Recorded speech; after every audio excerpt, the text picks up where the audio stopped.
Hi, I'm Mark with Crown & Caliber, and welcome to Hidden Gems. Chronographs are an extremely complicated machine to make. They require a lot of steps, a lot of parts, and is something that isn't done lightly. And Breitling has done a great job with their modern in-house chronograph movement.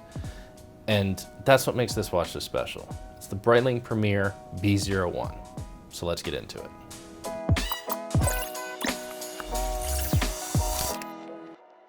So the Breitling Premier B01 is named after the movement inside of it, the Breitling B01. It's a modern, in-house, vertical clutch column wheel chronograph.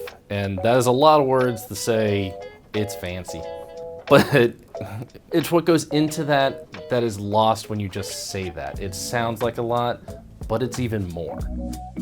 Making a chronograph is not done lightly. There are not many people who do it, and those who do are usually Sellita or Etta, Lemania, Valjoux.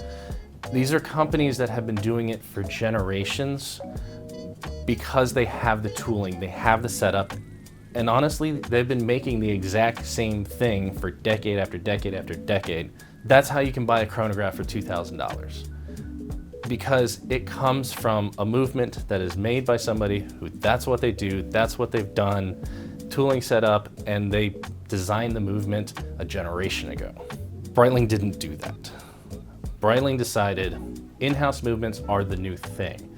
It's important that people know that it's our blood and our sweat and tears that went into this. It's our company's reputation that went into this, our company's know-how that went into this.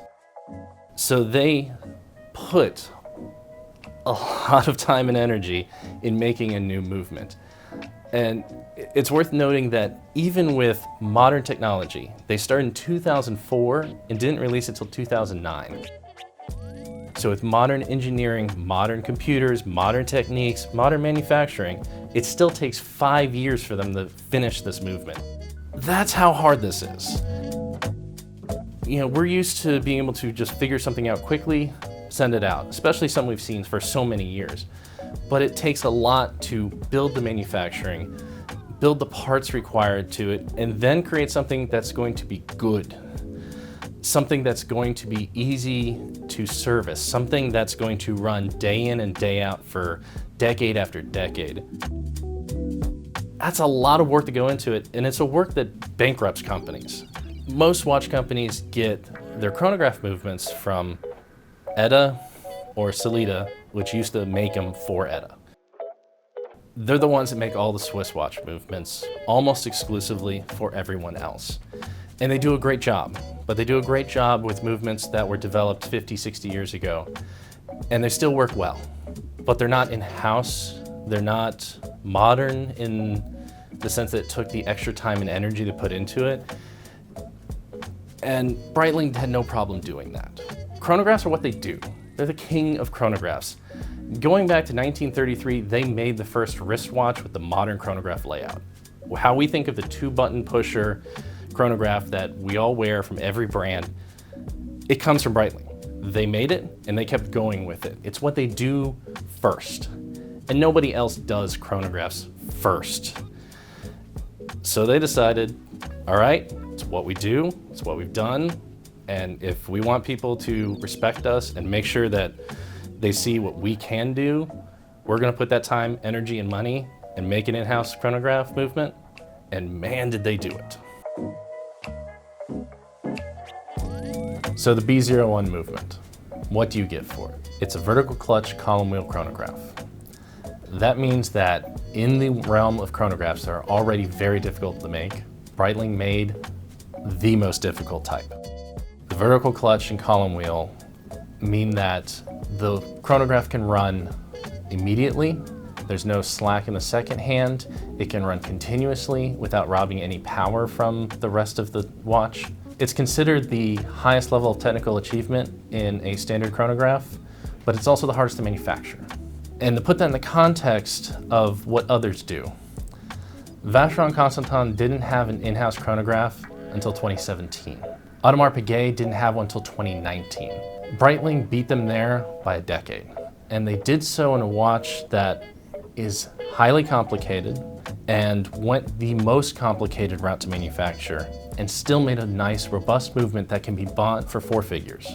Yes, this is a luxury watch. Yes, it's going to cost you a lot, but its competitors are 5 figures and well into the 5 figures. And that says a lot about what Breitling's done.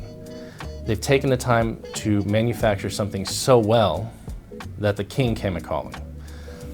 Notice over here, this isn't a Breitling. This is a Tudor. Rolex, for their other in-house brand, decided, you know what? Breitling did something great over here. We want to put that movement in our Tudor. So the Tudor's in-house movement is a Breitling movement, actually. They made some minor tweaks like everyone does when they borrow from somebody, but that is a Breitling movement. That, I think, is the ultimate testament to what they did. A movement so good that Rolex gives it seal of approval, because let's be honest, Rolex is the king in the watch industry. Now, I don't want to take anything away from movements that are not in-house. Etta, Sellita make great movements, and even the most famous one we know of, the Omega Speedmaster, kind of the quintessential chronograph, they use a Lamania movement. It's a movement that wasn't developed by Omega. And that's all right. It's a great movement, but we should take a moment to respect in-house. It means that the company decided to put their own stamp in the watch world. They decided to bring something new, and that should also be respected. And they did a great job here. And that's what makes this a hidden gem. Thank you for joining me as we looked into the in-house movement in the Breitling Premier B01. Join me next time on Hidden Gems.